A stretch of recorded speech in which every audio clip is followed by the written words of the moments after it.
Buen día, Viajero Expreso. Bienvenidos a una nueva entrevista. En esta ocasión nos encontramos con Gonzalo Albán, consejero temporalmente principalizado durante las vacaciones del consejero Augusto Verduga. Gonzalo, bienvenida. Muchas gracias, Richard. Un gusto poder acompañarles esta mañana.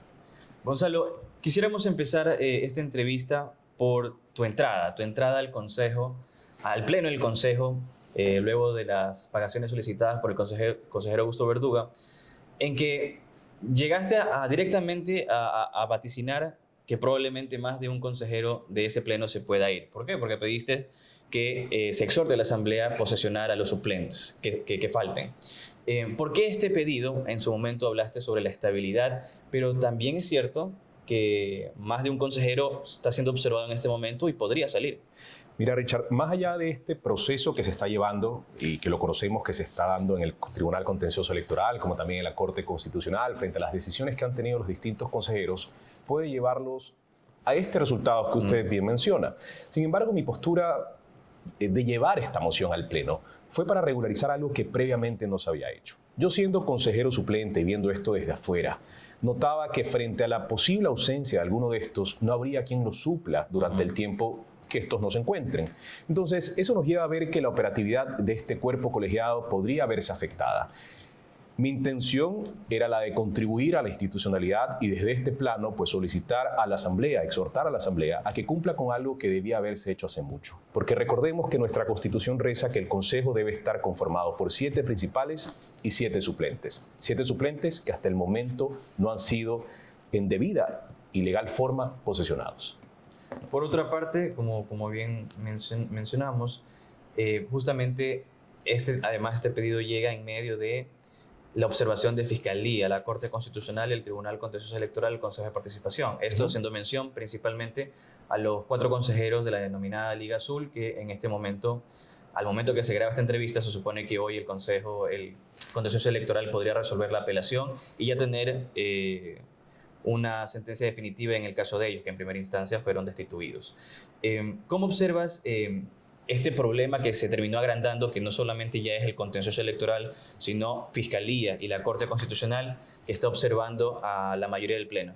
Bueno, definitivamente una consecuencia de sus actos, ¿no? Las decisiones que fueron tomadas y adicionalmente la forma en la que entran a posicionarse como una mayoría algo agresiva y que incluso no guardaba sus formas, lleva a que esto se despierte, ¿no? Entonces, vemos a un consejo que durante las últimas semanas ha sido protagonista de escándalos recurrentes que lamentablemente llevan a la ciudadanía a pensar aún con más fuerza que esta institución debería eliminarse. Lo cual yo creo, y lo digo durante el tiempo que he estado posesionado como principal, que es algo que se ha dado producto de esta ausencia temporal de un consejero, que hay un equipo valioso, un talento humano valioso en esta institución que podría estar útil o podría ser útil a la ciudadanía si es que existen también en esta institución cabezas o consejeros que entienden esta realidad y hacen que esto se materialice en un resultado para la ciudadanía.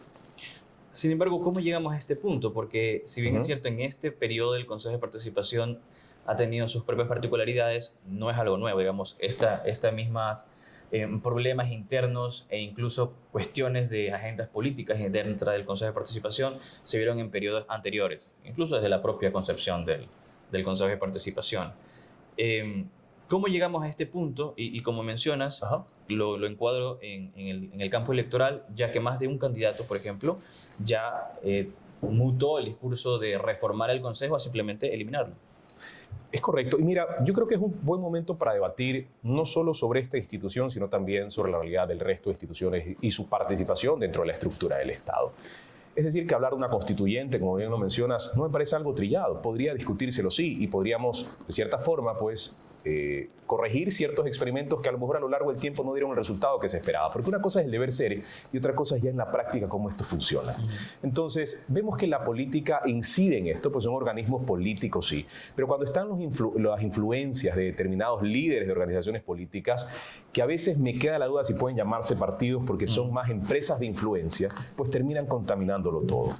Entonces, esto es responsabilidad de cada consejero de poder tomar una postura enteramente ciudadana. Yo lo decía en una entrevista previa, defender una agenda de impunidad no es parte de una postura ciudadana. Y si entendemos que hay consejeros que defienden esa agenda de impunidad, pues ¿qué tendremos el día de mañana? Una institución plenamente afectada, protagonista de escándalos como lo hemos visto a lo largo de estas últimas semanas también. Ahora, para precisarlo, los 4 consejeros vinculados con la denominada Liga Azul, ellos han insistentemente señalado que no necesariamente tienen una agenda partidista, es decir, que no responden, en este caso, lo que se le acusa en el contexto electoral de haber sido respaldados por la Revolución Ciudadana, sino que tienen su propia agenda, que otra cosa sea alineada a esos ideales. Te consulto, ¿la Liga Azul es o no es correísmo dentro del Consejo de Participación Ciudadana? Mira, hay una muestra muy sencilla para eso. Frente a lo que ha pasado a lo largo de todo este tiempo, nosotros hemos visto cómo el movimiento político al cual usted se refiere se activa y despierta cuando algo pasa con estos 4 consejeros. Entonces, hemos visto también pronunciamientos de la bancada de la Revolución Ciudadana cuando algo pasa con estos 4 consejeros.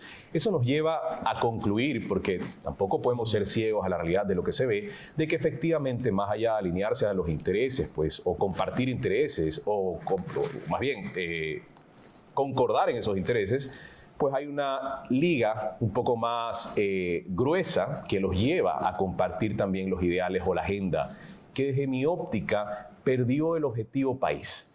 Una agenda que lamentablemente se concentra en la justicia o en la impunidad, lo cual ha contaminado a la organización y que afecta también a quienes siguen, a sus militantes y demás, porque al fin y al cabo termina esto repercutiendo incluso a los candidatos que corren por dichas líneas. Ahora, priorizar esa agenda ha sido lo que los ha llevado a este punto, por ejemplo, de tener una polémica en una designación que parecía ya resuelta, pero que, bueno, en este caso, tanto la Asamblea Nacional, ahora presidida temporalmente por Esther Cuesta, como la moción presentada por el consejero Augusto Verduga, concuerdan en hacer algo que, a luces de tanto Fiscalía como la Corte Constitucional, termina siendo observado, una posible ilegalidad. Por supuesto, termina siendo observado, y ahí es cuando vemos la realidad de esta institución, ¿no? Porque deberías tener consejeros que sean independientes y que logren acuerdos, sí, pero en el momento que empiezas a ver toda una estructura que va más allá del consejo y que tiene vínculos también en otras instituciones, pues ya empieza a preocuparte, ¿no? Porque no estamos hablando de actores independientes que van a contribuir con su conocimiento y con lo que tienen en materia de experiencia para poder dar las mejores autoridades al país, y se transforman simplemente en serviles a una agenda de alguien que a lo mejor ni siquiera está en el país y que cree que de esa manera pues puede lograr la impunidad que necesita, ¿no? Ahora, con las vacaciones de Augusto Verduga, su ingreso al Pleno, de cierta manera, bueno, se le quitó un voto a esa mayoría que estaba en este momento.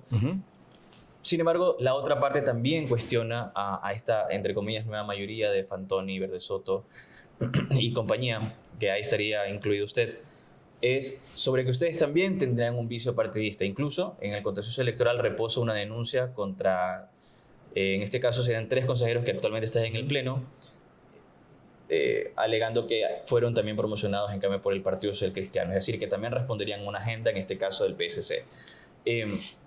Primero, ¿eso es así, digamos, de haber tenido un respaldo, afinidad de una organización política, en este caso el PSC? Y segundo, si tienen una agenda paralela partidista dentro del Consejo de Participación. Voy a hablar en mi caso en particular. Yo al día de hoy no he sido citado de ningún proceso ni de ningún tipo de denuncia por infracción electoral en estos 2 años que han corrido casi después de haber sido candidato al Consejo de Participación Ciudadana. Adicionalmente a ello, además de expresar en repetidas ocasiones mi desconexión con los partidos políticos, lo he hecho en previas entrevistas con Diario Expreso y otros medios, de que creo que los partidos políticos le deben al país y que han perdido una agenda verdaderamente de desarrollo para poder contribuir al país. Me mantengo en esa postura y me desconecto plenamente de lo que esto sería, ¿no? Entonces, hablar de una agenda partidista, en mi caso, no cabría. Mi representación es enteramente ciudadana. Parto de la academia o vengo de la academia, trabajo en el análisis político, es mi experiencia la que he decidido contribuir al momento de aceptar este reto que podría transformarse en algo permanente en los próximos días, ¿no? Ahora, en su calidad también de suplente, está temporalmente principalizado por la ausencia temporal de Augusto Verduga. Correcto. Pero uno de los escenarios que se vienen es la posible destitución de al menos un consejero, que es una de las posibilidades, como ya vimos que en este mismo periodo sucedió, pero con Alembert Vera, por ejemplo. Significa que algunos suplentes estarían asumiendo la principalización en el Pleno. ¿Cómo crees que esto cambiaría el ritmo de trabajo de un consejo de participación que, si bien es cierto, ha ido designando autoridades en este periodo, también ha tenido deudas que siguen arrastrando. Por ejemplo, estamos hablando del Consejo Nacional Electoral o otros concursos que aún ni siquiera inician del todo, claro, como Fiscalía General del Estado. Mira, todos estos cambios que podrían darse van a generar un tiempo de inestabilidad sin duda, porque eso es lo normal. Y ya después de eso, una vez que las partes pues logren ponerse de acuerdo y logren integrarse, pues terminarán haciendo que la institución retome la vía que previamente ya viene teniendo, ¿no? Claro, muy alejada de lo que habrían sido los abruptos movimientos que se habrían dado en las últimas sesiones del Pleno, pero en todo caso es algo que puede pasar en días y regularizarse también ya para a lo largo del tiempo seguir actuando. Ahora, hay más que qué puede pasar, es un llamado a que no pase lo peor. Es un llamado a quienes se integrarían como consejeros de actuar con madurez, con la madurez suficiente para poder llegar a acuerdos y, por supuesto, de tener esa postura siempre de ver que sean los mejores cuadros los que llegan a los mejores espacios. Si bien no es una decisión que queda entera al Pleno porque hay todo un proceso para llegar a estas designaciones o pueden venir por ternas también, tanto Consejo de la Judicatura como Fiscalía, CNE y tantos procesos que están aún pendientes, pero tener siempre esa visión de darle al país lo mejor. Creo que es esa la deuda que tiene el Consejo, pero también de poder hacer que todo esto que se haga desde la institución sea compartido con el ciudadano, que sea compartido a través de una comunicación fácil de digerir, que la gente entienda finalmente para qué diablos sirve una institución como esa, ¿no? Una institución que desde mi óptica, y creo que desde la de muchos, termina siendo importantísima porque nombra a las autoridades más importantes de este país. Ahora, en medio de estos conflictos están precisamente los concursos. ¿Cómo se puede esperar que esta inestabilidad, o este nuevo capítulo de inestabilidad que tiene el Consejo de Participación termine afectando? Es decir, vamos a volver a tener una renovación del CNE mucho más demorada, o incluso esperar que el propio concurso de fiscal general se demore igual que el del Consejo Nacional Electoral si seguimos así. Bueno, yo he solicitado, como una de las primeras acciones que he tenido como consejero principalizado temporalmente, un informe al presidente del organismo para poder estar al tanto de cómo siguen estos procesos. Entonces, podría adelantarme y decir, te vamos a hacer que terminen de manera inmediata y demás, para poder tener a las autoridades correspondientes y no las prorrogadas. Sin embargo, creo yo que debemos partir de un diagnóstico, y eso es lo que estoy haciendo en este momento para poder tener información con certeza y adicionalmente sobre ello realizar un seguimiento apropiado y que esto se cumpla de manera oportuna. Lo que sí te puedo afirmar es que soy muy exigente. Soy muy exigente y sobre todo con una institución que le debe mucho a la ciudadanía. Creo que ese es dar un mensaje de llega algo nuevo, de darse esa posibilidad y por supuesto de hacer que las cosas cambien, porque creo que el Consejo puede dar mucho y puede mostrarse a la ciudadanía de lo que verdaderamente es y para qué sirve. ¿Y de qué depende que el Consejo de Participación cumpla con su deber ser, digamos, no tratando de diferenciar lo que es estos conflictos, incluso viciados con temas partidistas, y el avanzar con otras competencias que no solamente son de designación de autoridades, sino la promoción de la participación ciudadana, etcétera? Digamos, ¿no? ¿Cómo viabilizar que eso se ejecute de verdad? Porque precisamente por ese incumplimiento es que se habla de mejor eliminarlo, ¿no? Mira, hay algo de liderazgo ahí, ¿no? que debe estar. Yo creo que el presidente Fantoni ha realizado un buen trabajo, incluso ha conectado muy bien con esta otra actividad de motivar la participación de la ciudadanía y la formación en temas de participación ciudadana, incluso ha vinculado a jóvenes a través de un programa de Quien Sabe Participa, lo cual es algo que hay que aplaudir y reconocer porque va más allá de los conflictos en el Pleno, ¿no?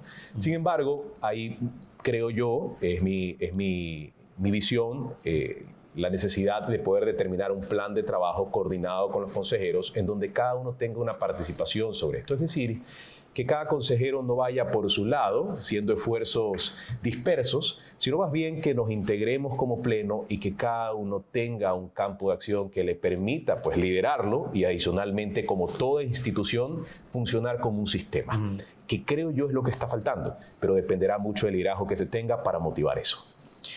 ¿Crees que el ingreso de suplentes ante este posible escenario de que más de un consejero posiblemente sea destituido, de verdad le va a dar otro ritmo de trabajo internamente, tanto no solamente el hecho de avanzar en los concursos, sino el hecho de la relación interna entre los consejeros y bajarle el tono a la conflictividad que va teniendo? Yo pienso que sí. O sea, no sé si incluso entre los suplentes ya han podido hablar previamente sobre, bueno, o sea, dentro de poco, capaz, y nos va a tocar asumir. Hay un problema ahí, Richard, y es lo que fue mi intención, como inicié esta entrevista también, de poder regularizar a quienes finalmente son los suplentes. Porque si bien es cierto, la resolución del Consejo Nacional Electoral establece cuál fue el orden de votación y a quién le corresponde asumir como suplente, sin embargo, puede darse el caso de que algunos estén imposibilitados de asumir dicha posición porque tienen alguna inhabilidad para trabajar en el sector público. Entonces, por eso es importante que la Asamblea Nacional, a quien corresponde hacer esta posesión ante el Pleno, pues pueda discernir sobre ello y finalmente llegar a la determinación de quién es el consejero suplente que sigue. Porque lo peor que podría pasar primero es que esta institución se quede en acefalía, sin componer su quórum como debería de ser, y que adicionalmente pues, no tengas la facilidad desde antes de conocer quiénes son para poder desde ya ir llegando a acuerdos, ¿no? Desde ya ir proponiendo un trabajo coordinado que sea beneficioso para la institución. Quisiera cerrar la entrevista hablando sobre lo que se espera de los frentes abiertos en el Consejo de Participación Ciudadana. Iniciamos, digamos, con la denuncia en el contencioso electoral contra 4 consejeros, pero ahora no solamente es eso, que tiene 2 frentes de posible destitución, tanto la Corte Constitucional como el Consejo Electoral, sino incluso un proceso en la Fiscalía General del Estado que podría manchar aún más al Consejo de Participación cuando hemos ya tenido incluso ex autoridades que también han tenido procesos penales y han terminado presos, por ejemplo. ¿Cuál es el escenario más favorable para la institución y la ciudadanía que tú observas en estos frentes abiertos que de por sí ya ensucian la imagen del Consejo? Hay un trabajo de posicionamiento importante. Y fíjate que al hablar de una institución como esta, no simplemente nos referimos a procesos de designación de autoridades, sino también a todo lo que conlleva una institución. Y el posicionamiento como tal en la mente del ciudadano pues debe ser una institución que puede llevar esto a la práctica de manera eficiente, oportuna y con la transparencia necesaria. Ahora, ¿a qué voy con este comentario? A que más allá de todo lo que ha pasado en este momento y que obviamente termina afectando la imagen de la institución, pues hagamos un punto de inflexión. Un punto que trace un nuevo recorrido, un nuevo camino, con un nuevo equipo de trabajo, repito, de darse este escenario en el que los consejeros sean destituidos y en el que empecemos borrón y cuenta nueva, ¿no? Que finalmente pues eso pueda contribuir a que se haga un reposicionamiento de una institución que al día de hoy, repito, aún no se conoce bien qué es lo que hace. ¿Y crees que sí es necesaria esa renovación de las consejerías? ¿Por el bien de la institución? Yo pienso que sí. Yo pienso que sí. Yo creo que es necesario. Incluso es algo que, si tú lo ves, lo analizas por todos los frentes, casi que lo está vaticinando, ¿no? Sin embargo, pues estaremos pendientes de qué finalmente ocurre y sobre todo comprometidos a hacer que lo que te estoy diciendo en este momento no quede en simples palabras, sino que verdaderamente se pueda materializar en un hecho. Listo. Gracias, Gonzalo. A ti, Richard, a ustedes.